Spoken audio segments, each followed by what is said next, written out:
At least 8 women now accuse Trump of sexual assault, including the 2 who stepped forward on Friday. One says she was assaulted at a New York nightclub. The other is a former contestant on The Apprentice.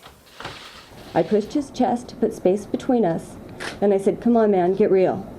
He repeated my words back to me, "Get real," as he began thrusting his genitals. Trump denies the accusations, calling the women liars and sick women. And on Friday, he mocked them at a campaign event in North Carolina. Oh, I was with Donald Trump in 1980. I was sitting with him on an airplane. She would not be my first choice, that I can tell you.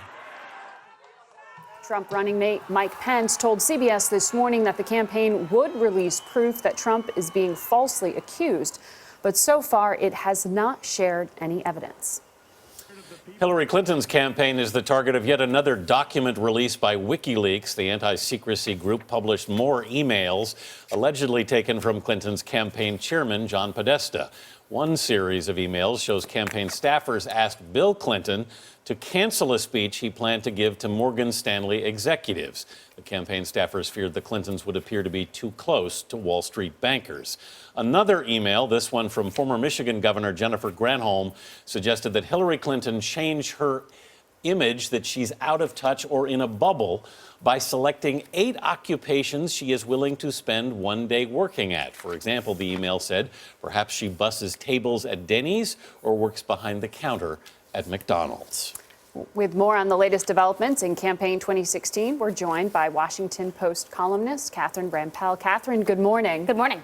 Now, Hillary Clinton didn't take that campaign advice from Jennifer Granholm, bussing tables at Denny's, but is that kind of behavior something she would need to do to close this trust deficit, or is that even something she can change voters' minds about at this point? Her trustworthiness, or at least her perceived trustworthiness, does seem to be the main obstacle standing between her and the Oval Office at this point.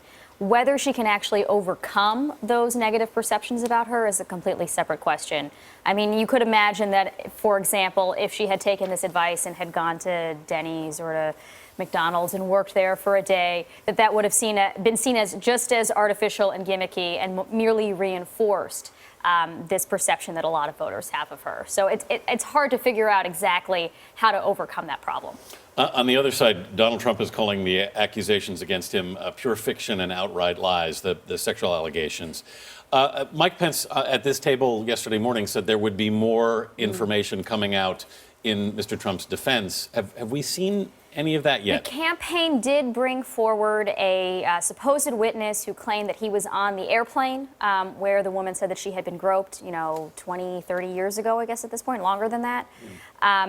This particular witness is not the most useful or credible witness. He has previously been in the news for allegedly procuring underage boys for pedophile politicians. He's also made up some stories that got reported in the British press, yes? Yes, he made up an engagement to a fictional fiancée. So there are a number of reasons to not maybe elevate him to the most credible person who is defending your character, but perhaps they don't have anything else to go on at this point.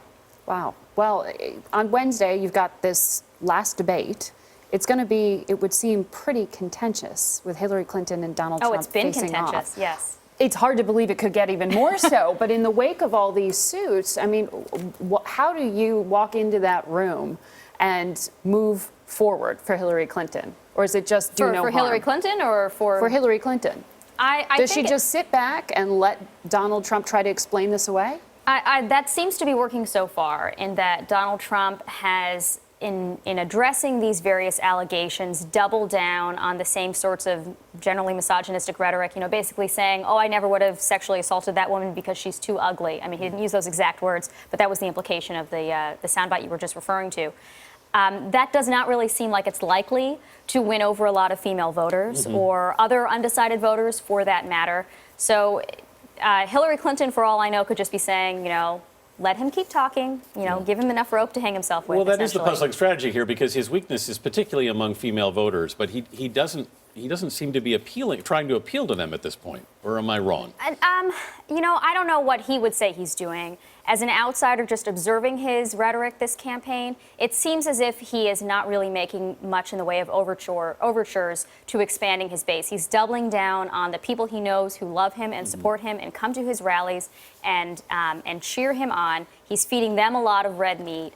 And perhaps he's laying the groundwork not necessarily to capture a larger share of the electorate, but to be able to say, if and when he loses, that the election was rigged and was stolen from him. Catherine Rampell with The Washington Post. Thanks very much. Thank you.